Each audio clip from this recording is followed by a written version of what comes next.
Hello everyone, welcome to Study Simplified. Today we are going to study Interstate Council. Interstate Council एक छोटा सा topic है but it is important from exam point of view क्यों यहाँ से आपको 2-3 question देखने को मिल सकता है एग्जाम में. तो चलिए स्टार्ट करते हैं interstate council. What is the meaning of interstate council? जैसा कि नेम सजेस्ट कर रहा है इंटरस्टेट, इतना तो आइडिया आपको लग गया होगा कि it is talking about group of states, ठीक है, एंड काउंसिल. तो ये बेसिकली एक डिस्कशन प्लेटफॉर्म है जहाँ पे ग्रुप ऑफ स्टेट्स या तो फिर सेंटर एंड स्टेट या स्टेट एंड यूनियन टेरिटरी, इनके बीच में जो भी कॉन्फ्लिक्ट चल रहा है, डिस्प्यूट चल रहा है, उसको रिजॉल्व करने के लिए मीटिंग्स ऑर्गेनाइज किया जाता है. I mean interstate council basically एक डिस्कशन प्लेटफॉर्म है for resolving the conflict and dispute between centre and state, state and state, state and union territories. ठीक है, देखो क्या होता है ना कि बहुत सारे कॉमन इंटरेस्ट के सब्जेक्ट्स होते हैं जिसको लेके डिस्प्यूट अराइज होता है. फॉर एग्जांपल मैं अगर डिस्प्यूट की बात करूं, क्या डिस्प्यूट हो सकता है? अगर आप एग्जांपल ले ले 3-4 ऐसे स्टेट की जो कॉमन बाउंड्री शेयर कर रहा है, ठीक है, तो इनके बीच में क्या डिस्प्यूट हो सकता है? बॉर्डर को लेकर डिस्प्यूट हो सकता है, राइट. इंटरस्टेट ट्रांसपोर्टेशन को लेकर डिस्प्यूट हो सकता है. रिवर वाटर को लेकर डिस्प्यूट हो सकता है. कोई एक रिवर है, सपोज कावेरी रिवर, वो 2-3 स्टेट से फ्लो कर रही है, तो उसको लेकर डिस्प्यूट हो सकता है. जैसा कि आप जान रहे हैं कि कावेरी रिवर को लेकर ऑलरेडी बहुत ज़्यादा न्यूज़ में आया था वाटर डिस्प्यूट को लेकर तमिलनाडु एंड कर्नाटका गवर्नमेंट के बीच. तो ये जो भी चीज़ें हैं, या माइनॉरिटीज़, लिंग्विस्टिक माइनॉरिटीज़ को भी लेकर डिस्प्यूट आए दिन आते रहते हैं. तो ये जो डिस्प्यूट्स हैं, ठीक है, इसको रिजॉल्व करने के लिए कुछ प्लेटफॉर्म बनाए गए हैं. उनमें से एक है इंटरस्टेट काउंसिल जो अभी हम लोग पढ़ेंगे, एंड एक और है जोनल काउंसिल जो हम आगे देखेंगे. ठीक है, तो आई होप आपको इतना समझ में आया होगा. ओके, थोड़ा सा बैकग्राउंड और बता देती हूँ, फिर हम लोग आगे प्रोसीड करेंगे. जैसा कि आप जानते हैं, India has a federal form of government. Federal form of government का मतलब क्या हुआ? तो in federal form of government powers are divided between centre and state. इतना तो आप जानते हैं, right. In order to avoid conflict these division of power is clearly specified. Conflict ना हो इस वजह से सेंटर के पास कुछ सब्जेक्ट्स दिए गए हैं, कुछ सब्जेक्ट स्टेट के पास दिए गए हैं. ठीक है, आपने ये पढ़ा होगा कि ये जो पावर है between centre and state that is divided in 3 heads. First one is legislative relation, second one is administrative relation, third one is financial relation. ठीक है, अब ये लेजिस्लेटिव रिलेशन में क्या आते हैं? तो वैसे सब्जेक्ट जो लेजिस्लेटिव पावर से रिलेटेड है. फॉर एग्जाम्पल यहाँ पे 3 लिस्ट आते हैं, list 1, list 2 and list 3. List 1 is union list, list 2 is concurrent list and list 3 is state list. ये आपने पहले पढ़ रखा है इसलिए हम लोग डीप में नहीं जाएंगे. ठीक है, यूनियन लिस्ट के अंडर 100 सब्जेक्ट्स आते हैं, कंकरेंट लिस्ट में 52 सब्जेक्ट्स आते हैं एंड स्टेट लिस्ट में 61 सब्जेक्ट आते हैं. इसके बाद भी अगर कोई रेसिड्यूरी पावर रह गया तो वो कौन देखता है? वो यूनियन गवर्नमेंट देखती है. ठीक है, उनके पास पावर है. तो इस तरीके से जो पावर्स है वो बेसिकली डिवाइडेड है, and in order to avoid the conflict these powers are clearly specified. फिर भी अगर कोई प्रॉब्लम आता है तो उसके लिए डिफरेंट काउंसिल सेटअप किए गए हैं जो कि एडवाइजरी बॉडी है. ठीक है, उनमें से एक है इंटरस्टेट काउंसिल. अच्छा, यहाँ पे मेरा एक क्वेश्चन है, बताइएगा which schedule deals with distribution of power between union and state. ठीक है, आपको शेड्यूल बताना है. यूनियन स्टेट के बीच में जो पावर्स डिस्ट्रीब्यूटेड है वो किस शेड्यूल में मेंशन है. इसके अलावा एक और क्वेश्चन का आंसर दीजिएगा. मैं कुछ सब्जेक्ट्स आपको बता रही हूँ, आपको बताना वो किस लिस्ट में मेंशन है. The first one is stock exchange, second one is insurance, third one is forest, fourth one is marriage and divorce.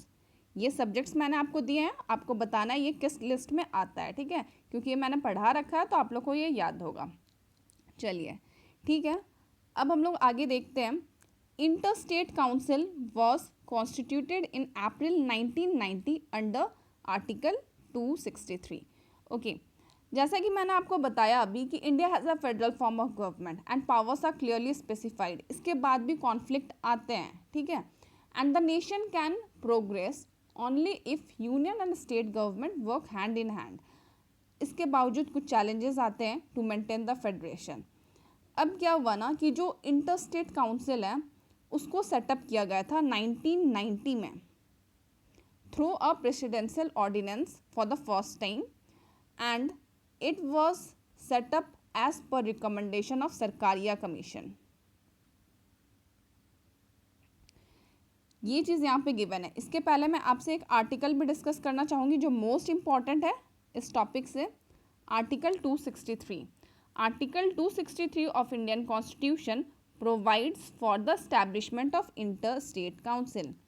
Inter state council के स्टैब्लिशमेंट की बात की गई है इन द आर्टिकल 263, बट यहाँ पे ऐसा बोला गया है कि अगर प्रेसिडेंट को लगता है कि पब्लिक इंटरेस्ट में ज़रूरी है स्टैब्लिशिंग ऑफ सच काउंसिल तो प्रेसिडेंट ऐसा कर सकता है। तो वो प्रेसिडेंट के पास पावर है ये इस्टेब्लिश करने का, एंड जो ड्यूटीज़ है जो परफॉर्म करेगी ड्यूटीज़ आईएससी वो प्रेसिडेंट डिसाइड करता है। So for the first time कब ऐसा हुआ था? 1990 में, ठीक है। जो रिकमेंडेशन था सरकारिया कमीशन के थ्रू ये इंटर स्टेट काउंसिल को सेटअप किया गया था। वीपी सिंह की गवर्नमेंट थी दैट टाइम। तो जो फर्स्ट मीटिंग हुआ इंटर स्टेट काउंसिल का कब हुआ? 1990 में, ठीक है, 1990 में। अब यहाँ से कुछ इंपॉर्टेंट कमीशंस हैं जो हम लोग डिस्कस कर लेते हैं, एग्जाम में पूछा जाता है। First one is the Sarkaria commission, जिसके बारे में भी हम लोग बात किए हैं। Sarkaria commission, it was set up in the year 1983 and it was chaired by Justice R.S. Sarkaria, इसलिए इसको सरकारिया कमीशन भी बोलते हैं। And the commission submitted its report in the year 1988, ठीक है। अब ये जो रिकमेंडेशन दिया था वो हम लोग को नहीं पढ़ना है, बहुत ज़्यादा रिकमेंडेशंस था एंड वो एग्जाम पॉइंट ऑफ व्यू से इंपॉर्टेंट नहीं है, तो उसको अभी हम लोग नहीं पढ़ रहे हैं, ठीक है। कभी बाद में बताना होगा तो मैं उसके लिए अलग से वीडियो लेके आऊँगी सारे कमीशंस को लेके, ठीक है। तो अभी सरकारिया कमीशन का ईयर याद रखिएगा, एग्जाम में पूछा जाता है। ये जो ईयर सेटअप हुआ था ये बहुत बार एग्जाम में पूछा गया है। क्वेश्चन ऐसे आता है, recommendation of Sarkaria commission is related to what, तो आपको पता होना चाहिए इंटर स्टेट काउंसिल, ठीक है। Next commission is पुंची commission. Pucci Commission was set up in the year 2007 and it was chaired by Madan Mohan Punchi.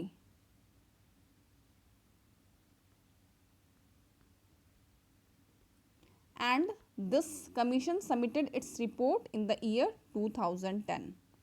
तो आपको ईयर याद होना चाहिए, ठीक है, बेसिकली इसमें यही है। पुंची कमीशन के बाद आप एक और कमीशन का नाम याद रख सकते हैं, राजामनार commission.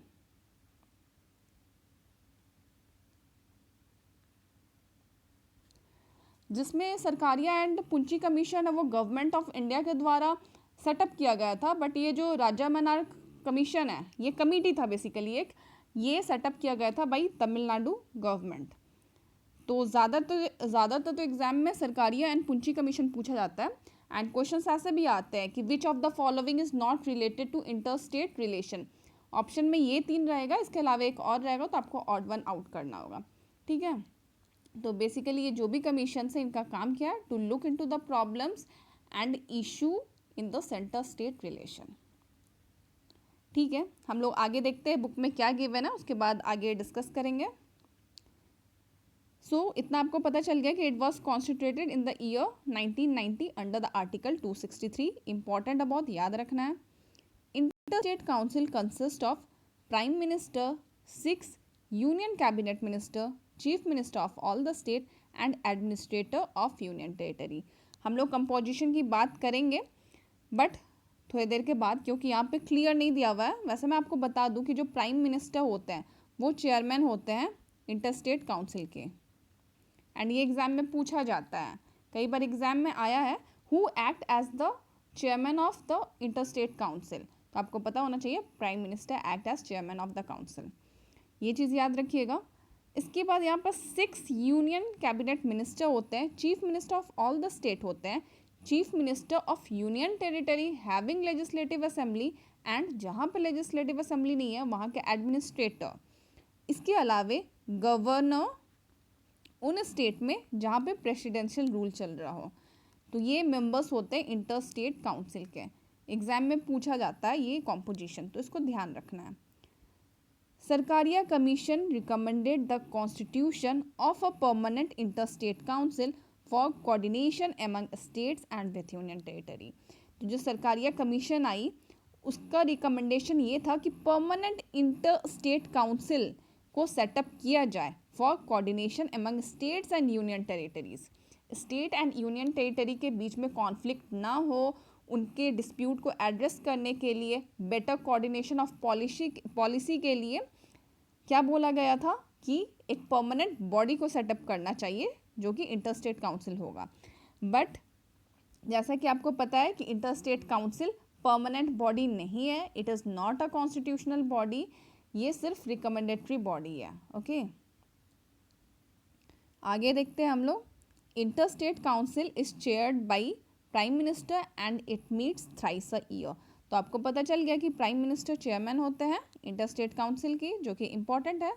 And it meets thrice a year, तो कायदे से तो इनको 3 बार मिलना चाहिए एक साल में। ठीक है, इनकी जो मीटिंग है ये 3 बार होनी चाहिए एक साल में। बट द फैक्ट इज़ कि ऐसा नहीं है। अगर मैं आपको रियलिटी बताऊं तो देखो 1990 में फर्स्ट टाइम इंटरस्टेट काउंसिल की मीटिंग हुई थी, वीपी सिंह की गवर्नमेंट थी तब। एंड लास्ट मीटिंग इसकी हुई है 2017 में, जो कि 12th मीटिंग थी। मतलब कि इतने टाइम ड्यूरेशन में ये लोग सिर्फ 12 बार मीट किए हैं। Okay, interstate council is propose to meet thrice a year but it has met only 12 times. और जो लास्ट मीटिंग हुई थी वो 2017 में हुई थी। इस वजह से ये जो 12th मीटिंग है ना, इसको 12th इंटरस्टेट काउंसिल मीटिंग भी बोला गया था। एंड इसमें पुंची कमीशन की जो रिकमेंडेशंस है उसको अडॉप्ट किया गया था 2017 वाले इंटरस्टेट काउंसिल में। ठीक है, तो आप इसको ध्यान रखिएगा, यहाँ पर थ्राइस अ ईयर है बट ऐसा है नहीं। ओके, अब हम लोग आगे बात करते हैं। यहाँ पे मैंने स्क्रीनशॉट लिया है सीधे वेबसाइट से इंटरस्टेट काउंसिल की। यहाँ पे ड्यूटीज़ के बारे में हम लोग डिस्कस करेंगे। बुक में गिवन नहीं था तो मैंने सोचा एक बार ड्यूटीज़ आपको क्लियरली बता दूँ। आर्टिकल 263 है, इसको ध्यान रखना है। If at any time it appears to the president that public interest would be served by establishment of such council charged with the duty of। तो ये प्रेसिडेंट के ऊपर छोड़ा गया कि अगर उनको लगता है कि पब्लिक इंटरेस्ट में ज़रूरी है तो वो ऐसी इस्टेब्लिशमेंट को इस्टेब्लिश कर सकते हैं। ड्यूटीज़ क्या है? The first one is enquiring into and advising upon dispute which may be arising between states। State के बीच में जो भी डिस्प्यूट्स आया हो उसको इंक्वायरी करेगी एंड एडवाइस करेगी। ठीक है, जो भी प्रॉपर रिकमेंडेशंस होगा। सेकंड पॉइंट क्या है? Investigating and discussing subjects in which some और ऑल ऑफ द स्टेट और यूनियन एंड वन और more states have common interest. ऐसे सब्जेक्ट्स जिसमें कुछ स्टेट्स, ग्रुप ऑफ स्टेट्स हो, या तो फिर यूनियन एंड स्टेट हो, या तो फिर union state and union territory हो, कोई भी इन्वॉल्व हो। ठीक है, एंड कुछ डिस्प्यूट का मैटर हो तो उसके कॉन्फ्लिक्ट को रिजॉल्व करने के लिए इन्वेस्टिगेशन एंड डिस्कशन का काम करेगी ये council. The third point is making recommendations upon such subject and in particular recommendations for better coordination of policy and action with respect to that subject. तो यहाँ पे यही बोला जा रहा है, रिकमेंडेशन देगी for better coordination of the policy. State के बीच में एक अच्छा कोऑर्डिनेशन बना रहे, इसके लिए रिकमेंडेशन देने का काम करेगी इंटरस्टेट काउंसिल। ठीक है, तो ये इसकी ड्यूटीज़ है। It shall be lawful for president by the order to establish such council and to define the nature of duties to be performed and its organisation. तो यही बोला जा रहा है कि जो प्रेसिडेंट है वो डिफाइन करेगी nature of duties to be performed by the organisation. ISC को क्या क्या ड्यूटीज़ करना है वो प्रेसिडेंट टाइम टू टाइम बताते रहेंगे। The commission on centre state relation under chairmanship of justice RS. Sarkaria. तो यही यहाँ पे बताया जा रहा है कि जो आर.एस. सरकारिया उनके अंडर में जो रिकमेंडेशंस दिया गया था उसी को अडॉप्ट किया गया है आईएससी में। ठीक है, उसको सेटअप करने के लिए। अब हम लोग बात करते हैं काउंसिल कंसिस्ट ऑफ कॉम्पोजिशन की, जो कि पीछे उतना क्लियरली दे नहीं रखा था। तो यहाँ पे आप देखिए, जो चेयरमैन होंगे वो हमारे प्राइम मिनिस्टर होंगे, chief minister of all the states, chief minister of union territory having legislative assembly, ऐसे यूनियन टेरिटरी जहाँ पे लेजिस्लेटिव असेंबली है वहाँ के चीफ मिनिस्टर, एंड जहाँ पे लेजिस्लेटिव असेंबली नहीं है वहाँ के एडमिनिस्ट्रेटर, इसके मेंबर्स होंगे। And 6 minister of cabinet rank in union council of minister to be nominated by prime minister, prime minister nominate करेंगे कि ये 6 मेंबर कौन होंगे। तो ये हो गया आपका कॉम्पोजिशन। एंड एक यहाँ पे गिवन नहीं है, जो कि governor of the state being administered under presidential rule, अगर किसी स्टेट में प्रेसिडेंशियल रूल लगा होगा तो वहाँ के गवर्नर। तो ये कॉम्पोजिशन हो गया आपका इंटर स्टेट काउंसिल का। अब यहाँ पे एक चीज़ और ध्यान क्या रखना है ना, कि if PM is unable to preside over the meeting, suppose PM नहीं है तो उस केस में उस मीटिंग को कौन प्रिसाइड करेगा, तो union minister of cabinet rank will be presiding the meeting, और ये पीएम डिसाइड करेंगे कि वो किसको नॉमिनेट करके जा रहे हैं टू चेयर द मीटिंग। ठीक है, यूनियन मिनिस्टर होगा ऑफ कैबिनेट रैंक। चलिए, ये हम लोगों ने देख लिया। अब आगे हम लोग इंटर स्टेट रिलेशंस भी डिस्कस करेंगे, क्योंकि ये भी काफ़ी हद तक सिमिलर है। इसके पहले मैं आपको बताना चाहूँगी आर्टिकल 131, जो कि हमारा original jurisdiction of supreme court का आता है। आप उसको रिकॉल कीजिए, हम लोगों ने पढ़ा था original jurisdiction of supreme court में कि अगर कोई डिस्प्यूट है बिटवीन डिफरेंट स्टेट्स और बिटवीन स्टेट एंड यूनियन, तो वो आता है under exclusive jurisdiction of supreme court. याद आ रहा है? तो सुप्रीम कोर्ट के पास तो पावर है कि अगर कभी भी कोई डिस्प्यूट हुआ बिटवीन द स्टेट और स्टेट एंड यूनियन, तो उसको डायरेक्ट सुप्रीम कोर्ट एड्रेस कर सकता है। इसके अलावा कुछ और भी काउंसिल्स बनाए गए हैं to addressing the dispute, and इनके जो भी रिकमेंडेशन होते हैं that is not binding, but supreme court का जो भी आता है final award that is binding. तो ये बेसिक डिफरेंस है। तो सुप्रीम कोर्ट के अलावा और भी सारे काउंसिल्स हैं जिसको हम लोग देख रहे हैं। तो यहाँ पे देखिएगा, article 131 provides for judicial determination of dispute between state by wasting supreme court with exclusive jurisdiction in the matter. यहाँ पे एक चीज़ मैं आपको बताना चाहूँगी, आर्टिकल 262 जो कि इम्पॉर्टेंट है। आर्टिकल 262 में क्या बोला जा रहा है ना, कि पार्लियामेंट जो है वो कॉन्स्टिट्यूट करेगी inter state water dispute tribunal. Tribunal जो होगा वो एडजुडिकेट करेगा disputes between state for water of inter state river. मतलब कि क्या हो गया कि देखो, कोई भी डिस्प्यूट का टॉपिक है वो सुप्रीम कोर्ट उसको उसके ज्यूरिसडिक्शन में आता है, बट अगर रिवर वाटर को लेके कोई डिस्प्यूट है तो वो सुप्रीम कोर्ट के ज्यूरिसडिक्शन में नहीं आएगा और ना तो अदर कोर्ट्स के ज्यूरिसडिक्शन में आएगा। इसके लिए अलग से ट्रिब्यूनल सेटअप किया गया है। ठीक है, तो कोई भी स्टेट में जो वाटर डिस्प्यूट हो रहा है किसी रिवर को लेके, वो कहाँ पे जाता है, वो ट्रिब्यूनल्स में जाता है। Supreme court and other courts उसके ज्यूरिसडिक्शन में नहीं आता है।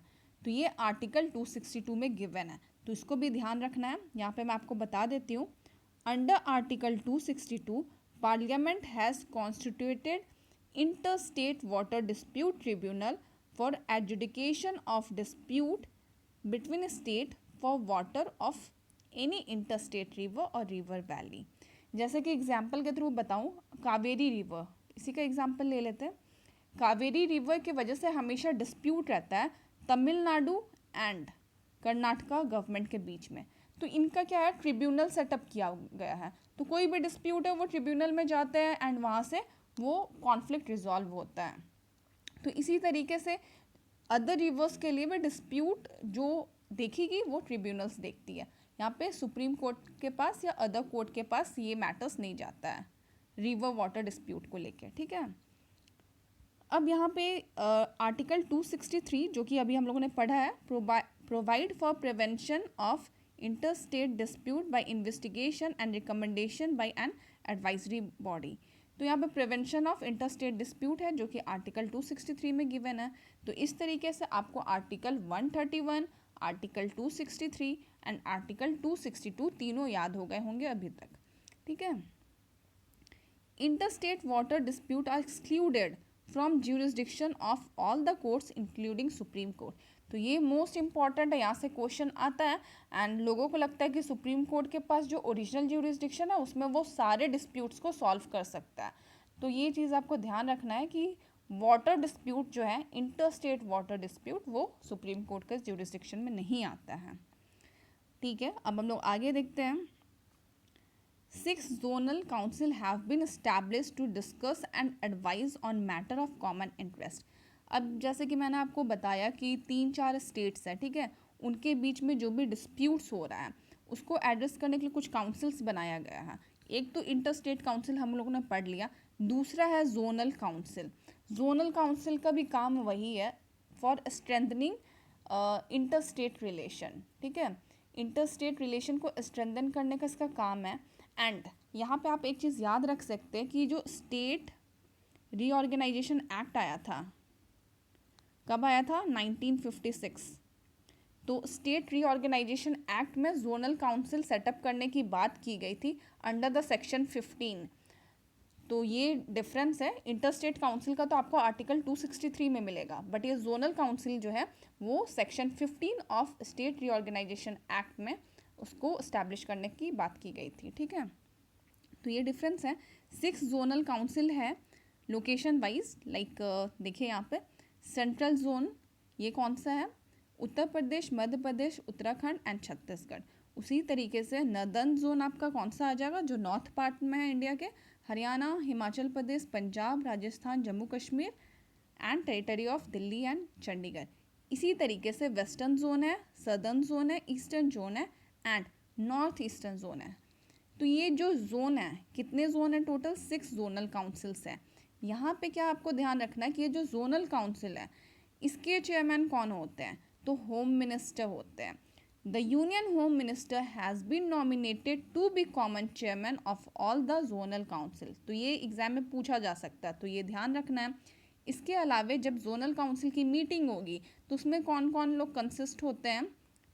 तो देखिएगा, each zonal council consists of chief minister and 2 other minister of state in the zone.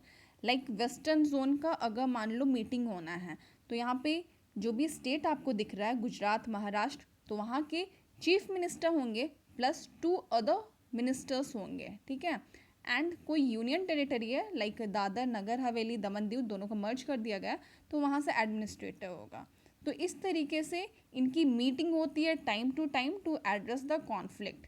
ठीक है, तो ये दोनों इंटर रिलेटेड था, inter state council and zonal council, इसलिए मैंने आपको साथ में बता दिया. तो ये चीज़ें ध्यान रखिएगा. सो कुल मिला के बात यही है कि जो सेंटर स्टेट का रिलेशन है या इंटर स्टेट का रिलेशन है इसको स्ट्रेंथन करने के लिए ये काउंसिल्स को बनाया गया है.